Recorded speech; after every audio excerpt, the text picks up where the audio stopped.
Location, quality, the best. Price, lowest. Stepstone presenting luxury 2 BHK Thinnai apartment, just 69 lakhs, near Porur Kattupakam. Audi offer registration free.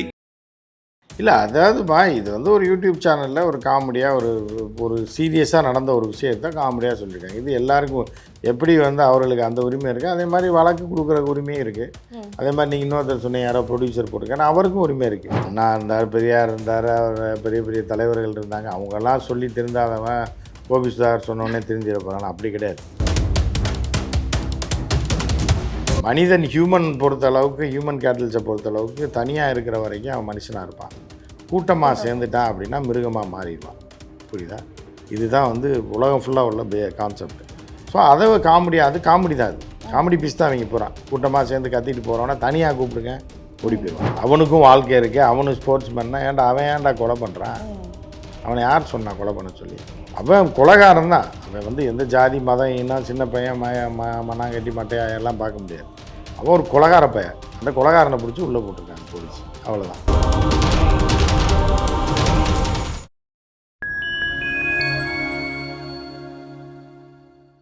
இன்னைக்கு நம்ம கூட journalist Umapathi sir நம்ம கூட இணைஞ்சிருக்காரு. வணக்கம். வணக்கம். வணக்கம். கோபி சுதாகர் அவர்களோட சேனல் மேல ஒரு மிகப்பெரிய ஒரு வழக்கு வந்து கொடுத்துருக்காங்க. அவங்களோட வீடியோ வந்துச்சு, சொசைட்டி பரிதாபங்கள் அப்படின்னு சொல்லிட்டு. அது வந்து கவின் அவர்களோட கொலையை சார்ந்து பேசியிருந்தாங்க. அது மக்கள்கிட்ட விழிப்புணர்வை கொண்டு போச்சுன்னு அப்படி சொல்ல, சில பேர்கிட்ட மிக்ஸ்டான ஒரு நிறைய ரிவ்யூவும் கொண்டு வந்துச்சு. இதுக்கு வந்து நிறைய பேர் வந்து கொந்தளிச்சாங்க. தயாரிப்பாளர் சௌத்ரி அவர்கள் வந்து மிகப்பெரிய ஒரு வீடியோ போட்டிருந்தாங்க. அந்த சமூகத்தை சார்ந்த நிறைய பேராக இருக்கட்டும், இல்லை இந்த வீடியோவுக்கு எதிராக இருக்கவங்க நிறைய பேர் வந்து வீடியோஸ் போட்டுட்டு இருந்தாங்க. நேற்று இவங்க மேலே ஒரு புகாரும் கொடுத்துருக்காங்க. அவங்களோட பேஜே ஃபுல்லாக வந்து முடக்கணும், அந்த வீடியோ உடனே நீக்கணும் அப்படின்னு சொல்லிட்டு. இவங்க இதை பற்றி நீங்கள் என்ன நினைக்கிறீங்க சார்? இல்லை அதாவதுமா இது வந்து ஒரு யூடியூப் சேனலில் ஒரு காமெடியாக ஒரு சீரியஸாக நடந்த ஒரு விஷயத்தை காமெடியாக சொல்லியிருக்காங்க. இது எல்லாருக்கும் எப்படி வந்து அவர்களுக்கு அந்த உரிமை இருக்குது, அதே மாதிரி வழக்கு கொடுக்குற உரிமையும் இருக்குது. அதே மாதிரி நீங்கள் இன்னொருத்தர் சொன்ன யாரோ ப்ரொடியூசர் போட்டிருக்காங்க, அவருக்கும் உரிமை இருக்குது. யூடியூப் அலோவ் பண்ணால் யார் வேணாலும் எது பண்ணலாம். இப்போ யூடியூப்பில் வந்து பார்த்தீங்க அப்படின்னா திடீர்னு பிரபாகரன் படத்தை வச்சிங்கன்னா உங்களை மானிட்டைஸ் கட் பண்ணிடுவான். இல்லை ஒரு குழந்தைகள் தொடர்பாக ஏதாவது படம் வச்சிங்கன்னா கட் பண்ணிடுவான். பெண்கள் ஆபாச படத்தை, அது யூடியூப் ரூல்ஸு. இவங்க என்ன பண்ணுறாங்கன்னா யூடியூப் பார்க்க மாட்டான். இதே வெட்டி கொள்றத ரத்தத்தோடு வச்சிங்கன்னா தூக்கிடுவான். ஆனால் பேசுகிறது கருத்து சுதந்திரம், யார் வேணாலும் பேசலாம். யூடியூப்பில் தடை பண்ணலைன்னா யார் வேணாலும் எது வேணாலும். இந்த வாட்டர் மெலான் ஸ்டார்னு ஒரு லூஸ் இருக்கான். ஸோ அந்த மாதிரி அவன் இஷ்டத்துக்கு பேசலாம். அது தடுக்க முடியாது. அவனை தூக்கி கிணத்துலையா போட்டு கொள்ள முடியும்? அது இல்லை. ஒவ்வொரு கான்செப்டோடு வர்றான், பேசுகிறான். அதை வச்சு சில பேர் இப்போ நல்லா வியூஸ் போகுது, பொழுது போகுது. புரியுதா உங்களுக்கு? ஸோ அந்த மாதிரி எல்லாருக்குமே உரிமை உண்டு. இப்போ அவன் பற்றி நம்ம பேசுகிறோம், நமக்கு உரிமை உண்டு. இப்போ ஒரு கொலை நடக்குது, ஒரு பிரச்சனை நடக்குது, அதை பற்றி பேசுவதற்கு கோபி சுதாகருக்கு உரிமை உண்டு. ஜனநாயக நாட்டில் எல்லாத்துக்குமே உண்டு. அது அவர்கள் வந்து ஜாதி பேரெல்லாம் எதுவும் சொல்லாமல் தான் போட்டிருக்காங்க. அதே மாதிரி கம்ப்ளைண்ட் கொடுக்குறதுக்கு உரிமை உண்டு. நீதிமன்றம் தான் ஃபைனல் டிசிஷனாக இருக்கும். அது போய் போலீஸில் கூப்பிட்டு விசாரித்து, இதெல்லாம் வந்து என்னென்னா இதெல்லாம் ஒரு ஷோ மாதிரி தான். இதெல்லாம் ஒரு பொழுது ஒரு வாரத்துக்கு பரபரப்பாக பேசுவாங்க, 10 நாளில் மறந்து போயிடுவாங்க. அவ்வளோதான். அப்படி தான் இதை பார்க்கணுமே தவிர இதை ரொம்ப சீரியஸாக பார்க்க வேண்டிய விஷயமே கிடையாது. ஆனால் இதில் வந்து அவங்க பேசியிருந்தாங்க, அது வந்து ஆணவ கொலையும் பேசியிருந்தாங்க. அவங்க வந்து குரு பூஜையும் அதில் வந்து நோட் பண்ணி அதில் சொல்லியிருந்தாங்க. டைலாகும் வந்துருந்துச்சு. அதில் இந்த மாதிரி தலைவர்களுக்காக எடுக்கக்கூடிய அந்த விழாக்களாக இருக்கட்டும், அதை பேஸ் பண்ணி அந்த சில இடத்துங்கள்ல அவங்கள வந்து கொஞ்சம் இதெல்லாம் பண்ணாதீங்க அப்படின்றத காமெடியாக கொண்டு போய் சொல்லியிருந்தாங்க. அது அந்த சமூகத்தை சார்ந்தவங்களா இருக்கட்டும், இல்லைன்னா யாரெல்லாம் அதை வந்து ஒரு மிகப்பெரிய விஷயமா நினைக்கிறாங்களோ, ஒரு வந்து அதை வந்து ஒரு கர்வமா இல்லைன்னா வந்து அதை ஒரு பெருமையாக நினைக்கிறாங்களோ, அவங்க எல்லாருக்குமே ஒரு மிகப்பெரிய ஒரு அடியை கொடுத்துருச்சு அப்படின்னே பார்க்கலாம். இது வந்து ஒரு கருத்து சுதந்திரம். இல்லைன்னா நம்ம நிறைய பத்திரிகைகளை பார்த்துருப்போம், நிறைய பேர் வந்து காமிக்கலாக கொண்டு போயிட்டு நிறைய விஷயங்களை அரசியல் சார்ந்து நடக்கிறதா இருக்கட்டும், சமூகம் சார்ந்து நடக்கிறது எல்லாத்தையும் காட்டியிருக்காங்க. இது ஆல்ரெடி அவங்களுக்கு ஒரு லட்டு பரிதாபங்கள் பண்ணாங்க, அதுவும் ஒரு அழுத்தத்தின் சார்பாக வந்ததால் அதை வந்து நீக்கிட்டாங்க. இப்படி நடக்கிற விஷயங்கள் எல்லாமே சாமானிய மக்களுக்கு ஒரு அறிவாக கொண்டு போய் சேர்க்கறதா தான் இந்த வீடியோக்கள் எல்லாமே பார்க்கப்படுது. இதுக்கு ஒரு எதிர்ப்பு அப்படின்னு வர்றதை வந்து எப்படி பார்க்குறீங்க சார்? அதுக்கப்புறமா வரக்கூடிய அடுத்த சமூகத்துக்கு வந்து இது ஒரு எதுவுமே நம்ம இந்த மாதிரி பண்ணக்கூடாது, பண்ணா மிரட்டல் வரும் இல்லைன்னா அப்படிலாம் கிடையாது. இவங்க அந்த மாதிரி அண்ணா இருந்தார், பெரியார் இருந்தார், அவர் பெரிய பெரிய தலைவர்கள் இருந்தாங்க. அவங்கெல்லாம் சொல்லி தெரிந்தாதவன் கோபி சுதாகர் சொன்னோடனே தெரிஞ்சிட போகிறான்னு அப்படி கிடையாது. இது என்னென்னா இது சில பேருக்கு வந்து என்னென்னா எல்லாம் நினைப்பாங்க எவ்வளோ முட்டாள்தனமாக இருக்குது இந்த காலகட்டத்தில் இப்படி இருக்காங்க அப்படின்னு சொல்லி ஃபீல் பண்ணுறாங்களா. அது எந்த ஜாதி எந்த மதமாக இருந்தாலும் பரவாயில்ல. கொலை செய்வது காட்டுமிராண்டித்தனம். மனிதன் வந்து காட்டுமிராண்டி தான். அப்போ மீண்டும் கற்காலத்துக்கே அவன் போகிறானா, அருவாள் எடுத்து ஒரு பையன் வயசு பையன் அவன் படித்து முன்னேறி அவன் பெரிய இடத்துக்கு வர வேண்டிய ஒரு பையன் ஒரு கொலைகாரனா மாதிரி ஜெயிலில் இருக்கான் அப்படின்றது அவனுடைய அறியாமையை தான் காட்டுது, அவனோட முட்டாள்தனத்தை காட்டுது. அது எந்த ஜாதிக்காரனாக இருந்தாலும் பரவாயில்ல. அப்படி இருக்கும்போது அதை வந்து அவன் ஒரு காமெடி பீஸ் தான், அவன் காமெடி பீஸாக தான் அவனை பார்க்க முடியும். ஸோ அதை காமெடியாக பண்ணியிருக்காங்க. இதில் என்ன இது இருக்குது, எந்த ஜாதிக்காரனை வேணாலும் இருக்கட்டும். அதே மாதிரி இந்த பூஜை அந்த பூஜைன்றீங்கள இதெல்லாம் வந்து என்னன்னா அது எல்லாருக்கும் உரிமை உண்டு. அவங்கவுங்க தலைவர்களே அவங்களுடைய முன்னோர்களே வந்து வழிபடுறக்கோ இல்லை இது பண்ணுறதுக்கோ இருக்குது. அதில் அராஜகம் அக்கிரமம் அட்டகாசம் இதெல்லாம் பண்ணுறாங்க இல்லை. இதை வந்து எந்த ஜாதிக்காரன் இப்போ ஒரு குறிப்பிட்ட ஜாதி மட்டும்தான் அதை பண்ணுதுன்னு சொல்லலை. பல ஜாதிக்காரர்கள் அவங்களோட ஜாதி தலைவர்களுக்கோ இல்லை இப்போ பெருந்தலைவர்களுக்கோ வந்து இந்த மாதிரி போய் பூஜைகள் பண்ணதை இது பண்ணுறது வழிபடுவது மாலையை போடுவது சிலைக்கு மாலை போடுவது இதெல்லாம் எல்லா ஜாதியிலையும் தான் நடக்குது. ஸோ எல்லா இந்த ஜாதிக்காரன் நல்லவன் இவெல்லாம் அமைதியாக போவான் அப்படின்லாம் எவனுமே கிடையாது. மனிதன் ஹியூமன் பொறுத்த அளவுக்கு ஹியூமன் கேட்டல்ஸை பொறுத்த அளவுக்கு தனியாக இருக்கிற வரைக்கும் அவன் மனுஷனாக இருப்பான். கூட்டமாக சேர்ந்துட்டான் அப்படின்னா மிருகமாக மாறிடுவான். புரியுதா? இதுதான் வந்து உலகம் ஃபுல்லாக உள்ள கான்செப்ட்.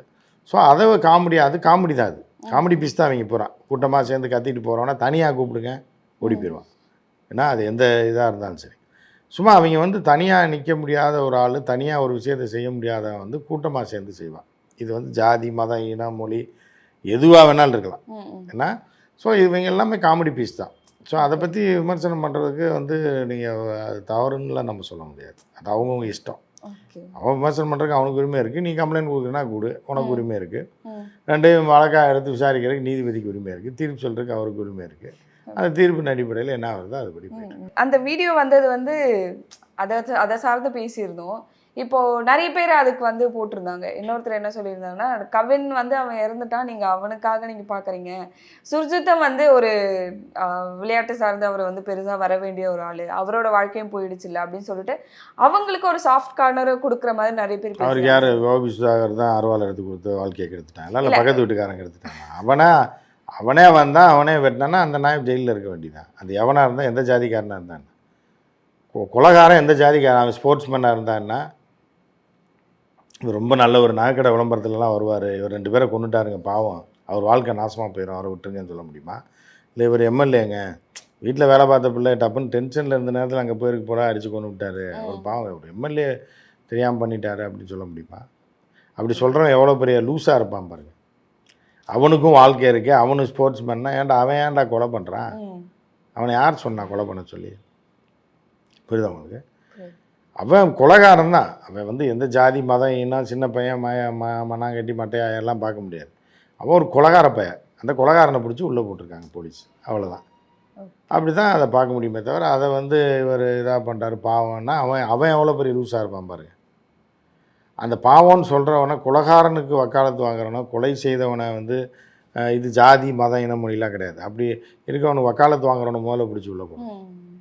பாவம் அவன் வாழ்க்கை போச்சு, அவங்க அக்கா வாழ்க்கை போச்சு, அவங்க அப்பா வாழ்க்கை போச்சு அப்படின்னா பிள்ளையை பெற்று வளர்த்து வச்சுருக்காங்க பாருங்கள். ஏன்னா இப்படி வந்து ஒவ்வொருத்தனும் அவன் பிள்ளையை வளர்த்து வச்சுருந்தான்னா எல்லோரும் அருவாளை தூக்கிட்டு தான் வருவான். அவன் இவங்க வளர்த்த மாதிரி அவனும் ஒரு பிள்ளை இவனும் வச்சுருந்தான்னு வைங்க, அது இனக்கலவரமாக தானே வரும்.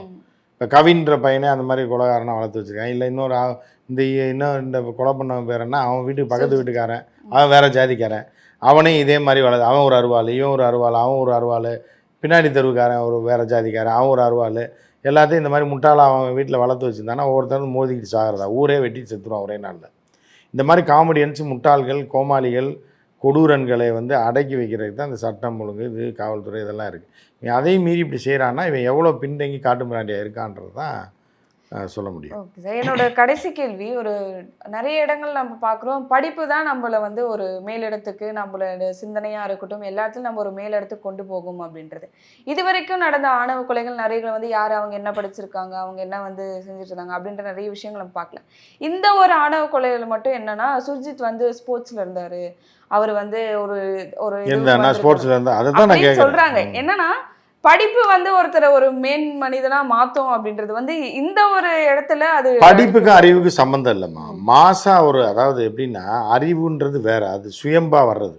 ஒரு மனிதனுக்கு ஆணுக்கோ பெண்ணுக்கோ அறிவுன்றது சுயமா வர்றது. படிப்புன்றது என்னன்னா, இப்போ நமக்கு வந்து 100 சமையல்காரர்கள் தேவைப்படுறாங்க. அந்த காலத்தில் வைத்தியர்கள், வாணிபர்கள், இதெல்லாம் இயற்கையாகவே ஒரு ஒரு வாணிப குடும்பத்தில் பார்த்தா வாணிபம் பண்ணுவான். வைத்தியர் பையன் இருப்பான்னா அவன் ஒரு சில நேரம் அவன் பண்ணுவான். இல்லை அவனுக்கு சிஷியனாக இருந்தால் அவன் வேறு குடும்பத்து வேறு ஜாதியை சேர்ந்தவனாக இருப்பான். இந்த வைத்தியர்கிட்ட இதை அரைக்கிறதுக்கு வருவான், அவன் பெரிய வைத்தியர் ஆயிடுவான். இது வந்து இயற்கையாக அவர்கள் தேடி வர்றது தான் அந்த காலத்தில் எல்லாம் இருந்துச்சு.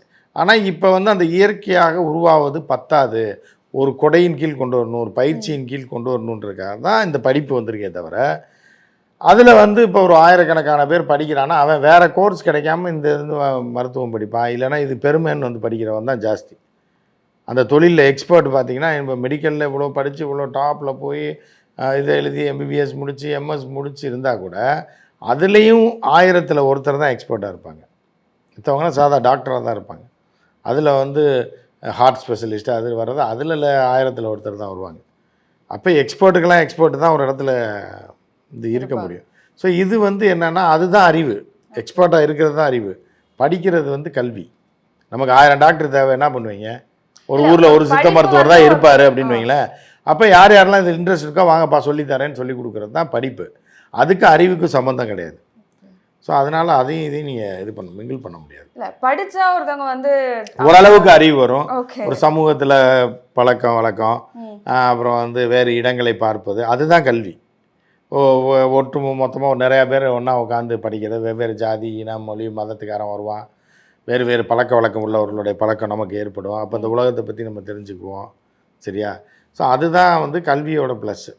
புரியுது? அதே நேரத்தில் நீங்கள் வீட்டுக்குள்ளேயே உட்காந்து ஆன்லைன்லேயே படிச்சிங்கன்னா அதனால் எந்த பிரயோஜனமே கிடையாது. புரியுங்களா? அது எம்பிபிஎஸ் படித்தா கூட நீங்கள் டாக்டர் ஆக முடியாது. ஸோ அந்த மாதிரி தான் அது கல்விக்கும் அறிவிக்கும் எல்லாம் சமூகத்தோடைய சேர்த்து தான் கல்வி எல்லாமே. அது அவன் ஸ்கூலுக்கு போகிறது இதுலேருந்து எல்லாமே என்னென்னா அவனுக்கு ஒரு அனுபவத்தை கொடுக்கும். அவன் வீட்டிலேருந்து கிளம்புறதுலேருந்து ஒரு அனுபவத்தை கொடுக்கும். இப்போ படிப்பறிவே இல்லாமல் 8th ஃபெயிலு ஒரு பையன் வீட்டில் படுத்துருக்கான்னா என்ன ஆகும்? அவங்க அம்மா செல்லம் கொடுத்து காலையில் எழுப்பி விட்டாப்பா 8 மணிக்கெலாம் எழுந்திரிச்சு சாப்பிட்டு தூங்குப்பா நான் சொல்லுவாங்க. அடித்து துரத்தி விடுவாங்க, அசிங்கமாக பேசி துரத்தி விட்ருவாங்க. அதே இது 8th படிக்கிற பையன், நல்லா படிக்கிற பையன், ஸ்கூலுக்கு போகிற பையனா அவனுக்கு 7 மணிக்கெலாம் எழுப்பி விட்டு அவனுக்கு சாப்பாடு டிஃபன் பாக்ஸில் போட்டு அவனுக்கு அதுதான் அனுபவம். அப்புறம் அவன் இன்னும் ஸ்கூல் பஸ்ஸில் போவான், அவன் 4 பேரை பார்ப்பான், அப்புறம் அவன் 4 நண்பர்களோட பழகுவான், 4 இதை பார்ப்பான்.